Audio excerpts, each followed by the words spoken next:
Podcast.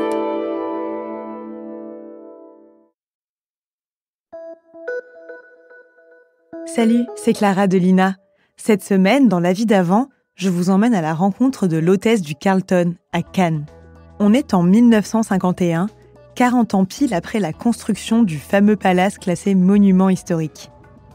3 ans plus tard, en 1954, Alfred Hitchcock y tourne La main au collet avec Grace Kelly et Cary Grant. Mais c'est sur d'autres clients de marque que Mademoiselle Tesser nous partage ses anecdotes. Eh bien, puisque nous parlons de la blanchisserie, nous y voilà, ou plutôt non, voilà la personne qui s'en occupe le plus, puisque c'est elle qui est la gouvernante, l'hôtesse du Carlton, si je puis dire, c'est Mademoiselle Tesser. Du reste, on ne vous appelle pas du tout l'hôtesse du Carlton parmi les femmes de chambre et valets de chambre, n'est-ce pas, mademoiselle? Non, on appelle l'adjudant du régiment parce que le personnel, naturellement, me voit toujours passer un peu comme un gendarme. Vous êtes si méchante avec eux? En général, je suis juste avec eux, mais je dois être sévère, c'est mon rôle et je ne peux rien leur passer. Et alors, de quelle façon êtes-vous sévère? Eh bien, je tiens à ce qu'ils soient toujours bien stylés auprès du client, qu'ils répondent aussitôt que possible au coup de sonnette et qu'ils soient toujours là, présents, et surtout qu'ils ne soient pas toujours devant le client à attendre qu'on leur donne quelque chose. Oui. On m'a dit tout à l'heure, je ne sais pas si c'est vrai, ça, vous allez éclairer ma lanterne, que lorsque le roi Farouk est arrivé avec sa suite, vous savez qu'il avait demandé 22 chambres, donc il y avait quand même pas mal de personnes, et toutes les valises ont été défaites et on a envoyé tous les vêtements au pressing. Et il paraît qu'on a mis à peu près 4 heures pour faire ces vêtements et que ça a coûté 94 000 francs. Oui, c'est à peu près le chiffre que je pense qui a été fait parce que ce jour-là, vraiment, on a tout abandonné pour satisfaire le roi Farouk, qui avait descendu même des costumes qui avaient été repassés ailleurs parce qu'il trouvait que ça avait été très très bien fait l'année dernière. Ah bon? Oui. Ben, même un tout petit pli, il le fait refaire quand même. Ah oui, oui. Même les draps, qu'est-ce que vous en faites? Vous les changez tous les jours chez les clients? draps, presque tous les jours. Il y a des clients moins exigeants, mais surtout la clientèle américaine exige que leurs draps soient changés chaque jour. Ainsi que l'été, les peignoirs et tout ce qui suit dans une salle de bain. Oui, bien sûr, mais est-ce que vous n'avez pas eu une exigence particulière d'un client pour les draps, justement? Oh, si, autrefois, peut-être en 1930 ou 31, il y avait un Serbe ici qui exigeait qu'on lui change les draps au moins 5 ou 6 fois par jour. C'est-à-dire chaque fois qu'il s'asseyait par hasard sur son lit et qu'il les chiffonnait, il demandait à ce qu'on lui change les draps.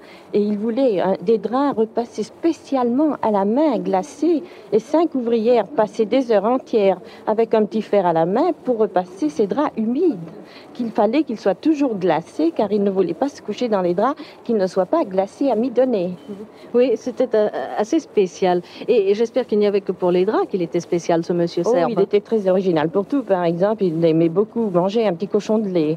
Alors souvent, il descendait lui-même à la cuisine, se déguisait en cuisinier et se faisait photographier pendant qu'il découpait le cochon lui-même. Oui, bon, eh bien, je crois que nous n'ajouterons aucun commentaire pour ce client. Est-ce qu'il y a des façons de dormir différentes avec les... Chaque client, s'il y a 500 clients, vous êtes sûr qu'ils dorment, les 500 clients dorment d'une façon différente. Qui veut un oreiller de crin, qui veut en plume, qui veut dur, qui veut mou.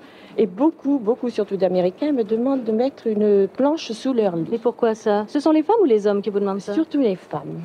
Et je ne comprenais pas pourquoi, jusqu'un jour j'ai posé la question à une Américaine qui m'a dit qu'il y avait un nouveau médecin en Amérique qui prétendait que si chacun dormait sur une planche, qu'après l'âge de 50 ans, personne n'aurait le dos voûté. Et je crois qu'elles font ça par coquetterie. Mais alors vous aviez des planches à leur disposition? J'en ai fait faire, j'ai commandé des grands morceaux de contreplaqué sur 2 mètres de long et 1 mètre de large pour les petits lits et 2 mètres de large pour les grands lits.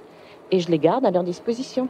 Maintenant, est-ce qu'on vous en demande encore ces planches? Moi, cette année. Je ne sais pas si les mêmes clientes qui l'a demandé l'année dernière ne le réclament pas cette année. Elles ont dû changer de docteur. Probablement. Oui. Et le roi Farouk, il a un lit spécial, je pense. Il a un lit spécial que nous avions fait faire pour lui l'année dernière, qui mesure 2,15 mètres de long et 180 de large. Est-ce que vous l'avez retrouvé facilement, ce lit, quand vous avez su que le roi revenait? Je l'avais mis dans une réserve et je l'avais gardé à son intention. Vous ne l'aviez pas donné à quelqu'un?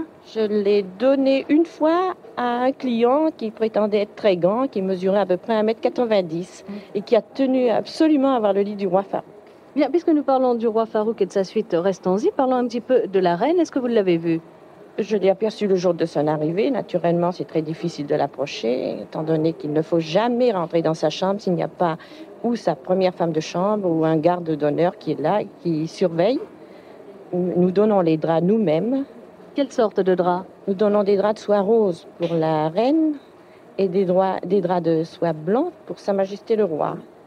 Nous ne passons qu'après le service pour faire le ménage. Oui. C'est surtout son personnel Donc qui s'en occupe. oui, vos femmes de chambre ne s'en occupent pas, et là, sa femme de chambre particulière. Oui, qui s'occupe de tout. Le fleuriste vient ranger les fleurs. Quel genre de Naturellement, fleurs elle aime-t-elle? Surtout les fleurs bleues et les fleurs qui n'ont pas beaucoup de parfum, car le parfum la dérange. Alors, qu'est-ce que vous lui donnez comme fleurs? Des hortensias? Des hortensias, des glaïeuls, des orchidées. Qui fait son lit, la reine? C'est toujours sa femme de chambre personnelle qui fait son lit. Bien. Alors maintenant, lorsqu'elle se couche, elle met certainement, comme tout le monde, ses chaussures à la porte. Enfin, elle les fait mettre, mettons. Non? Non, On ça, les nous lui ne fait voyons aussi? rien. C'est Bon. sa femme de chambre personnelle qui fait tout. Mais les autres clients mettent leurs chaussures à la les porte. clients, Est-ce que oui. vous avez des chiffres? Est-ce que vous pouvez nous dire il y a- combien par jour on doit cirer de paires de chaussures? J'ai calculé un jour que rien que sur un étage, on avait ciré au moins 180 paires de chaussures, ce qui représenterait 1080 paires sur tous les 6 étages. Est-ce que quelquefois vous avez des histoires justement avec les chaussures? Il On est n'en perd arrivé jamais. quelquefois que les clients s'amusent à les changer d'une porte à l'autre en rentrant tard le soir. Mais un jour après, nous les retrouvons. Ah bon, vous ne mettez pas plus qu'un jour? Un jour ou deux. Mais ils n'en prennent jamais, ils n'en emportent pas avec eux. Rarement. C'est arrivé peut-être une fois depuis que je suis dans l'hôtel, mais rarement. Et est-ce que les clients emmènent quelquefois des choses appartenant à l'hôtel?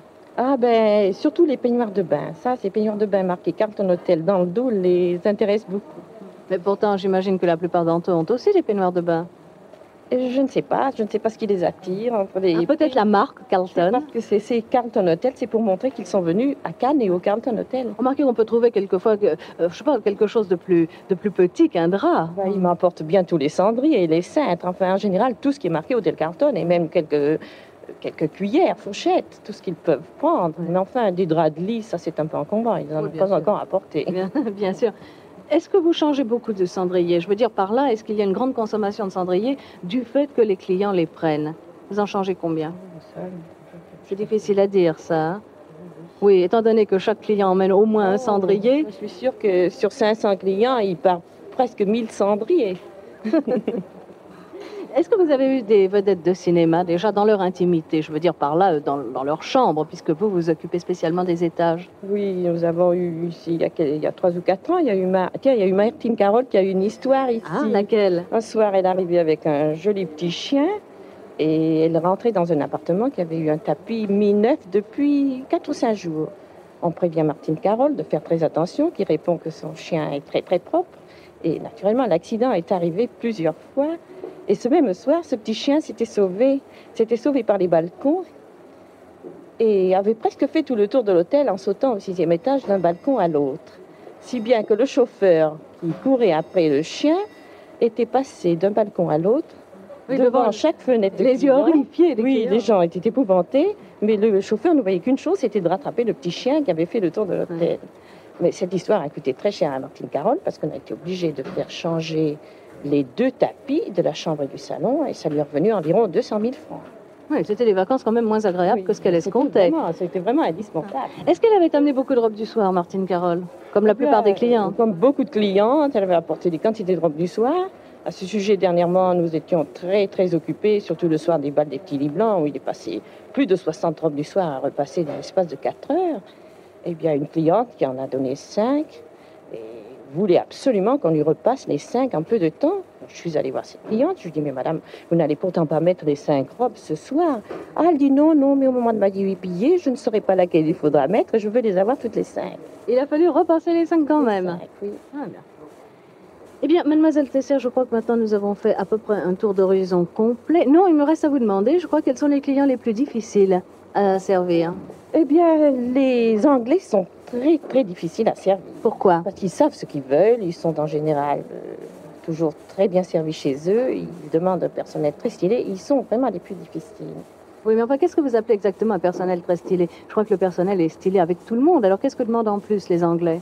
Un service particulier. L'Anglais a vraiment l'habitude d'avoir chez lui un valet de chambre, femme de chambre particulière, qu'il n'amène pas toujours avec lui.